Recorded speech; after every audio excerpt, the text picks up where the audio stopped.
guys, welcome back to my channel and thank you so much for tuning in. This week I wanted to do a review of these two products. I wasn't sure if I should because I don't know if I have the expertise to actually try it on and review and let you know, but I thought, why not? I mean, we're normal girls. It's not, the products that you see are just not meant for models or someone who's actually got flawless skin. They're actually meant for real girls like us. So why not? I thought I will review the product and I will let you know what I think.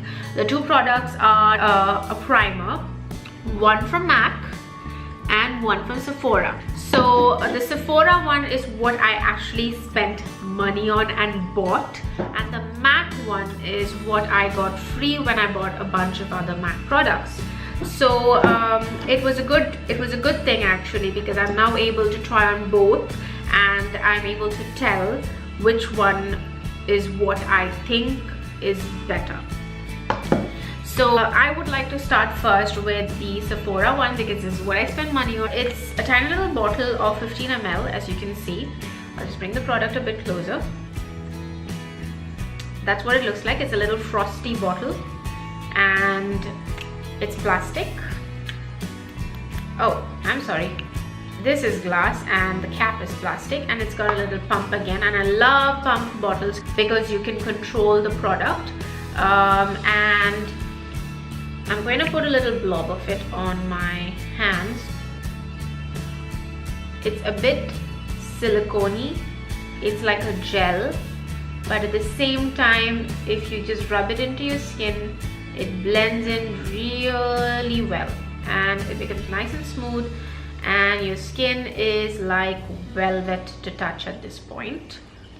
Okay, and a little bit goes a long way. You don't need to put much. That's pretty much the Sephora's primer. That's what it looks like and that's how it feels. Now coming back to the MAC one, I'm going to try this on. I must say that the MAC one is not a gel like silicone formula. It's just like you would put a moisturizer on. So I'm going to put that in as well. I'm going to put a blob of it. Since I got this free, I'm not going to waste it still. So as you can see, it's a very creamy texture, and when you apply it, it leaves a white hue, and not just a white hue, it's more like a moisturizer. Like it's a bit sticky, but not too much. A little bit sticky, and a little bit goes a long way. Again, I'm able to cover the entire back of my hand with that little blob. I'm sure you can do your entire face with that little bit of a blob that I put on. So in terms of texture, you don't really feel much. It's just like how you would put your moisturizer on. It just leaves your skin moisturized, but there is no velvety feel to it, right? So that's the basics. Now talking about the products in terms of how it feels when I've applied it on and then put on my makeup. Personally, I like the MAC one, not because of anything else. It's simply because it's a 2-in-1. It's like a moisturizer for me, and at the same time it's a primer. So it does save a lot of time for me in the mornings. If ever I'm using a primer, I don't use a primer every day, but when I do, it saves a lot of time for me. Now the Sephora one is something that I use less often, simply because it's more silicone-y. I need to first put on my moisturizer and then I put on my primer. But in terms of holding up, both products hold up pretty well with makeup. The makeup really lasts. I normally wear a foundation to work, which is about an 8 to 9 hour job, apart from the travel time, of course, and I never reapply my makeup at all. Like my foundation pretty much stays put on my face with both primers. They're both pretty good. And for me personally, the only downside with the Sephora one is that I need to use my moisturizer before I use the primer, and the MAC is pretty much a lazy girl's go-to primer because it does moisturize and prime at the same time. This again is my personal opinion. By no means does it mean it's a final judgment on both products.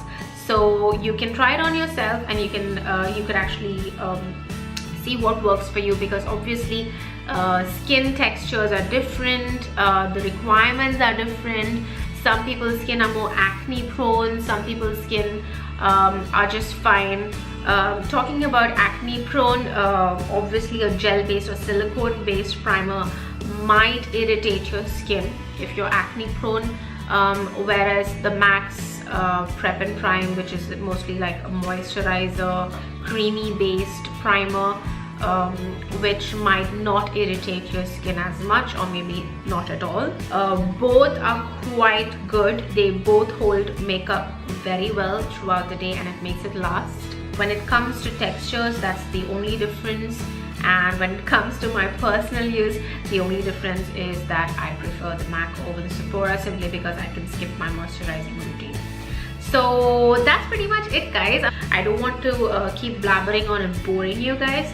So for me, this primer is good for a party or any weekend get-togethers, and this primer is good for a daily wear.